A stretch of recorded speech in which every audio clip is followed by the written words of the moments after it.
What would you do if your neighbor demanded your car, not to rent, not to borrow, but to keep forever? Well, when I laughed in her face, she called the cops. What she didn't know.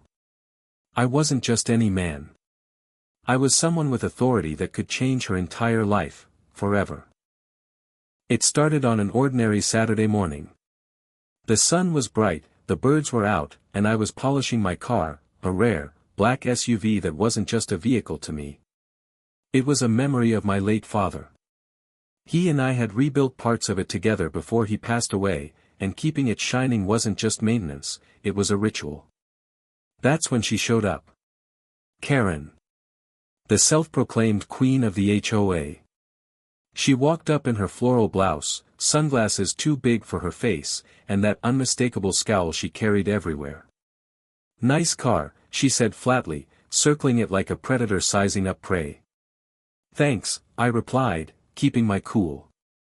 "I'll take it." I blinked. Surely, I had misheard her. "You'll, what?" "I'll take it. You know the HOA has rights to regulate what vehicles sit in driveways. This one? Too flashy. Too, out of place. Better if it belongs to me. I'll take care of it." I laughed, probably too loudly. "You want me to give you my car?"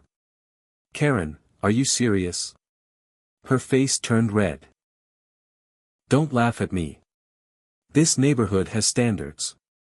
You should be grateful I'm willing to relieve you of this burden." I shook my head and went back to polishing. "Not happening." That's when she pulled out her phone. "Fine. If you won't hand it over, I'll call the cops and report it stolen. Let's see how fast you hand it over then." I thought she was bluffing. But 2 minutes later, I saw the flashing lights. An officer stepped out, hand resting near his holster. Karen crossed her arms with a smug smile. "Officer, that man stole this car. It's supposed to be mine." I froze, then sighed. This was about to get messy.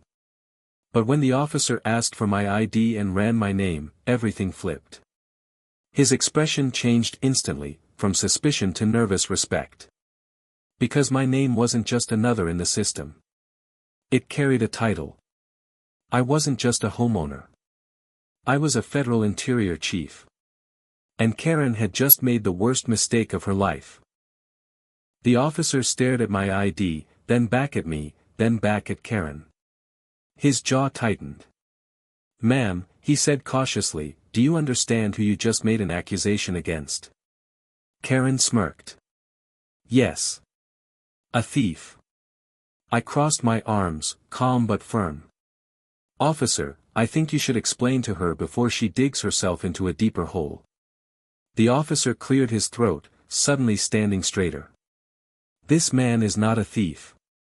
He's a federal interior chief, a senior official responsible for oversight of federal lands, resources, and, yes, community compliance. In short, ma'am, you've just accused a federal officer of stealing his own vehicle." Karen blinked. "You're joking. He's just a homeowner. I see him mowing his lawn like everyone else." "Even federal officers have lawns to mow," I said dryly. For the first time, her confidence cracked. But her pride wouldn't let her back down. She jabbed a finger toward me. "He's lying. He made that ID himself. Nobody that important would live here." The officer exhaled heavily. "Ma'am, if I call this in, you'll regret it. False accusations against a federal officer are no small matter." Karen's lips quivered, but she quickly snapped back. "I don't care. Do it. Call it in. He thinks he's untouchable. I'll prove I'm right." I shook my head, almost pitying her. "Karen, you don't realize what you're doing. Once you put this in writing, it doesn't just vanish. There's paperwork, reports, and investigations." But she wouldn't listen. She doubled down, insisting the car was hers, and demanded the officer arrest me. The officer sighed, then pulled out his radio. His voice was steady, but I caught the nervous glance he shot me. "Dispatch, I need verification on ID number," he read off my badge information. Minutes later, the radio crackled back with confirmation. "Verified. That's Federal Interior Chief, my name." The officer nodded. "Confirmed.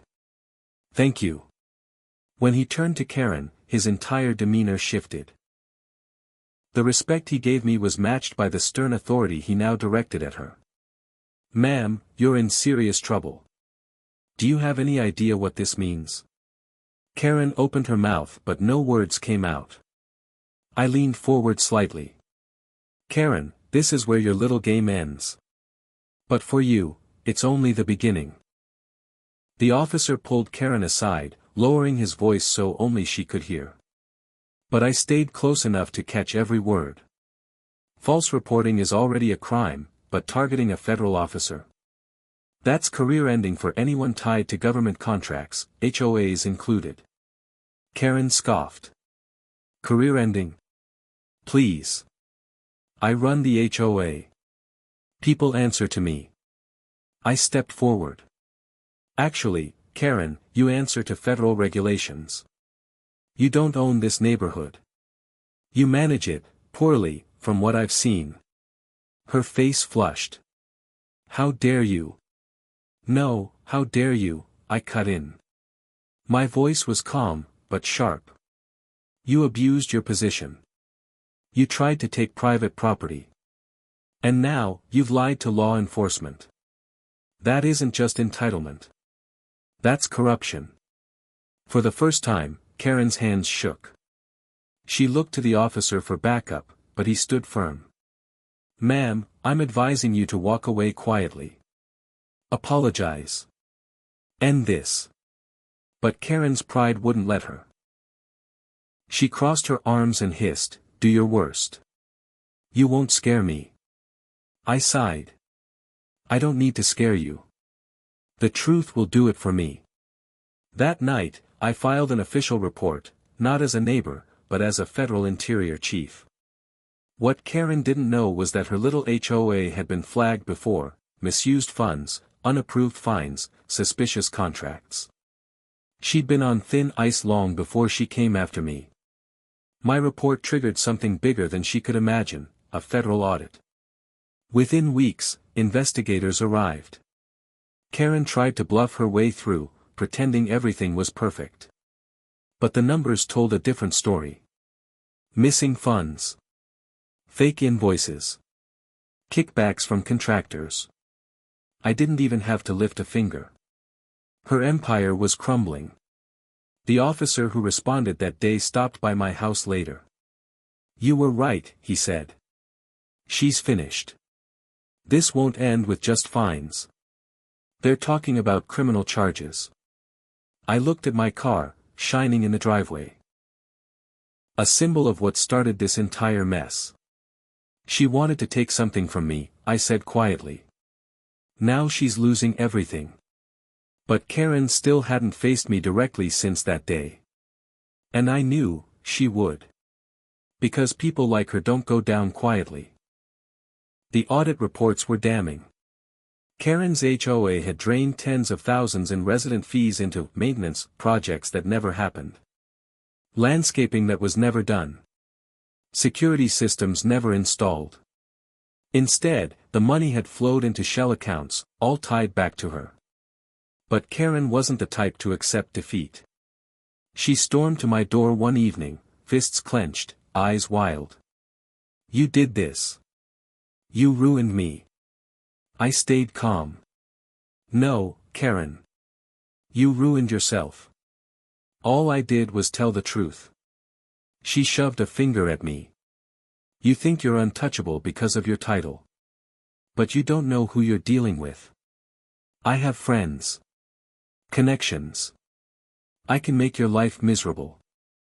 I almost laughed. "Karen, I deal with senators and governors. You think your HOA board scares me?" Her face twisted with rage.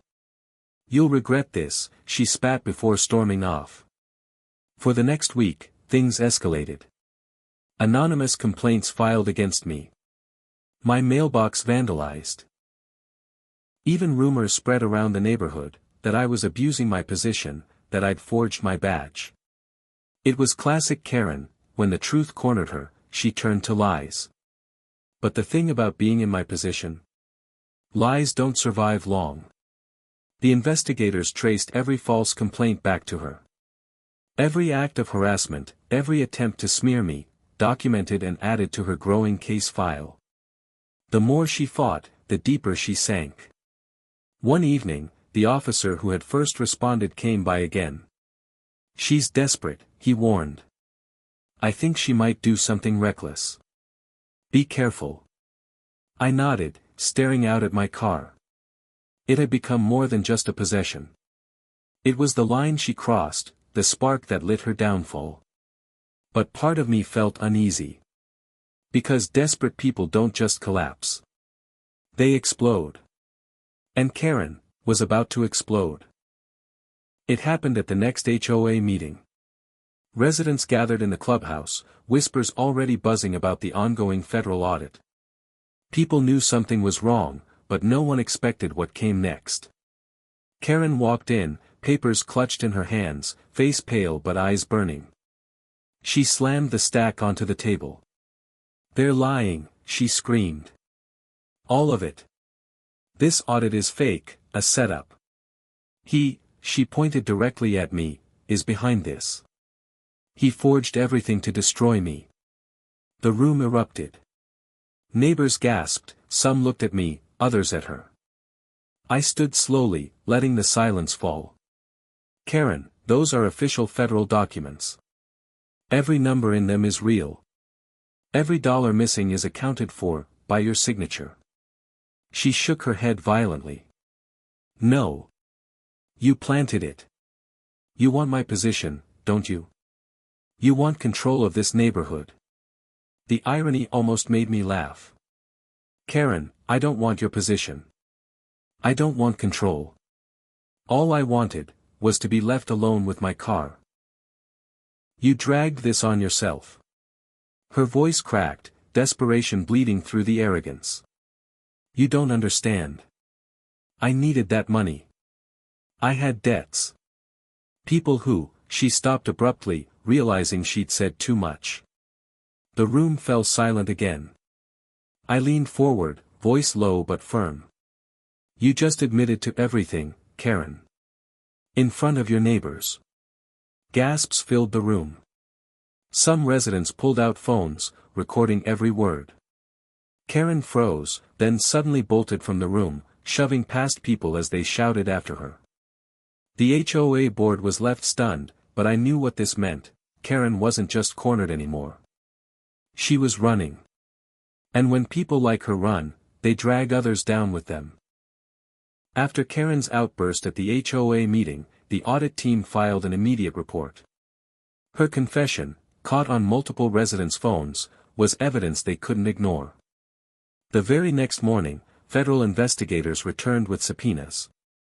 But Karen was nowhere to be found. Her house stood dark, curtains drawn, mailbox stuffed with unopened letters. A neighbor whispered that she'd left in the middle of the night, loading her SUV with boxes. Karen was running. The officer from that first day knocked on my door again. "She's gone. But she's not smart about it. We've already tracked financial transfers, she's moving money offshore. She doesn't realize that only makes her case worse." I nodded grimly. "She'll make a mistake. People like her always do." And she did. 2 days later, Karen showed up at the neighborhood again. Not to apologize. Not to surrender. But to confront me one last time. I was in my driveway when she screeched her SUV to a stop. She jumped out, hair disheveled, eyes frantic. "You ruined my life," she screamed. "Do you even know what they'll do to me now? I could go to prison. All because you wouldn't hand me your stupid car." Her voice cracked, desperation leaking into rage. She stepped closer, trembling with fury. "I just wanted something nice for once. I deserved it." I stared at her, shaking my head. You didn't deserve it, Karen. You tried to take it. There's a difference. She lunged forward suddenly, slamming her hands onto the hood of my car. This should have been mine, she wailed. The officer's patrol car pulled up just then, lights flashing. Step away from the vehicle, he barked. Karen froze, tears spilling down her face. For the first time, she looked less like a tyrant, and more like someone broken by her own greed. But it wasn't over yet. Because when they arrested her, what she shouted shocked everyone. As the officers cuffed her, Karen screamed at the top of her lungs. You think I'm the only one? You think I did this alone? There are others, the board, the contractors, even the mayor's office knew. If I go down, I'm taking them all with me. The crowd of neighbors gasped. Some pulled out phones again, recording every word. The officers shoved her gently into the back of the patrol car, but her words hung heavy in the air. This wasn't just about her anymore. It was about something bigger. That night, I received a call from the lead federal investigator. She wasn't lying, he admitted. Her case opened a trail. The HOA wasn't just corrupt, it was connected to larger city contracts. We've got a full-scale corruption scandal on our hands. I leaned back in my chair, stunned. All of this, because Karen wanted my car. But part of me wasn't surprised. Entitlement like hers rarely exists in isolation. It feeds off others, builds networks of greed. The investigation widened. Board members resigned. City officials scrambled to distance themselves. Newspapers began publishing headlines, local HOA scandal tied to city corruption. Neighbors started approaching me in gratitude. You stood up to her when none of us could, one said. We were scared of her. But you didn't flinch. I nodded, though part of me felt the weight of it all. I didn't start this to bring anyone down. I just wanted peace. She forced this. The officer who had been with me since day one shook his head. Sometimes peace only comes after the storm. And Karen was the storm. But the storm wasn't done yet. Because Karen, even behind bars, had one last card to play. Weeks later, I got another call from the investigator. Karen's making a deal. She's agreed to cooperate in exchange for a lighter sentence. She's naming names, everyone involved in the money laundering scheme. I couldn't help but let out a bitter laugh.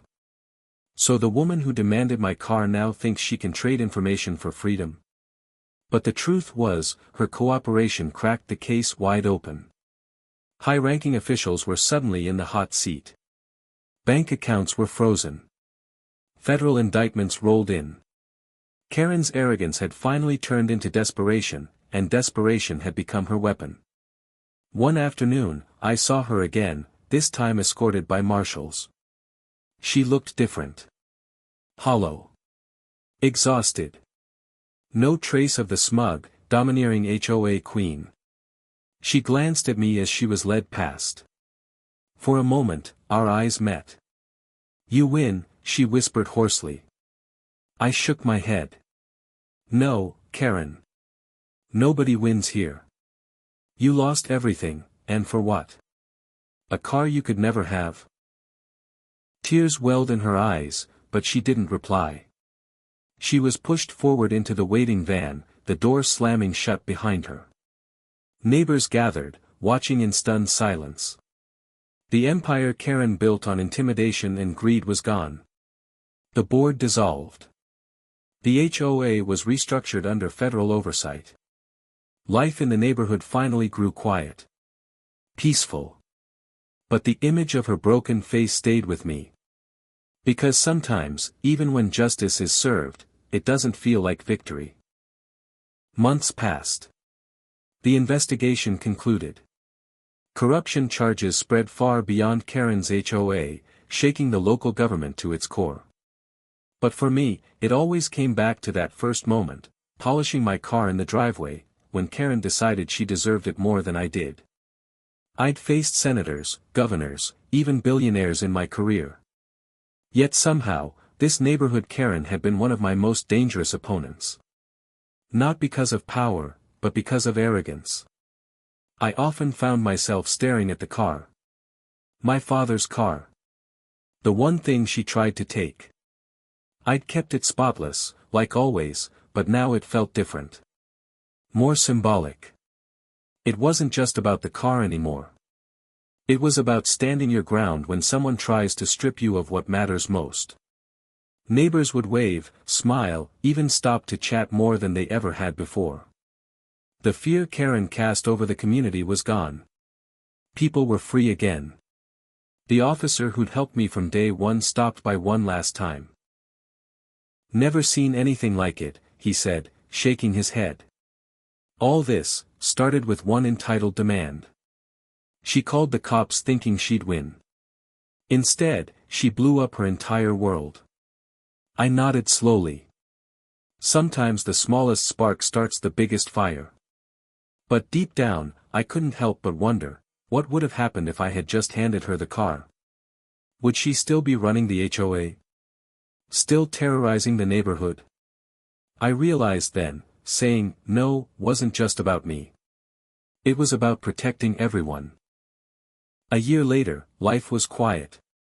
Peaceful. The HOA, now under honest leadership, had rebuilt trust. The community was thriving. And Karen? She was gone from the neighborhood forever.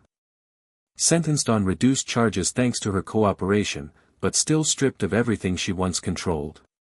One evening, I sat by my car, polishing it like I always did.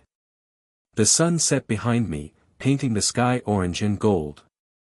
That's when a neighbor walked up and asked softly, "Do you ever feel bad for her? For how it ended?" I paused. For a moment, I thought about it.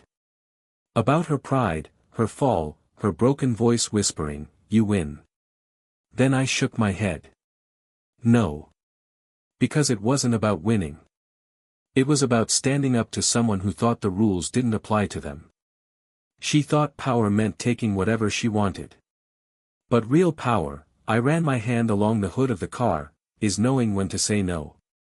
The neighbor nodded quietly and walked away. I stayed there, watching the fading light, reflecting on everything that had happened. What started as a petty demand for a car ended in a federal scandal, resignations, and justice that reached far beyond one neighborhood. But for me, it was simpler than that. Karen hadn't just wanted my car. She wanted control. And by standing my ground, I didn't just protect my car. I protected my father's memory. My peace. My community. And that was worth more than any car, any title, any victory. Because in the end, Karen didn't just lose a car. She lost herself.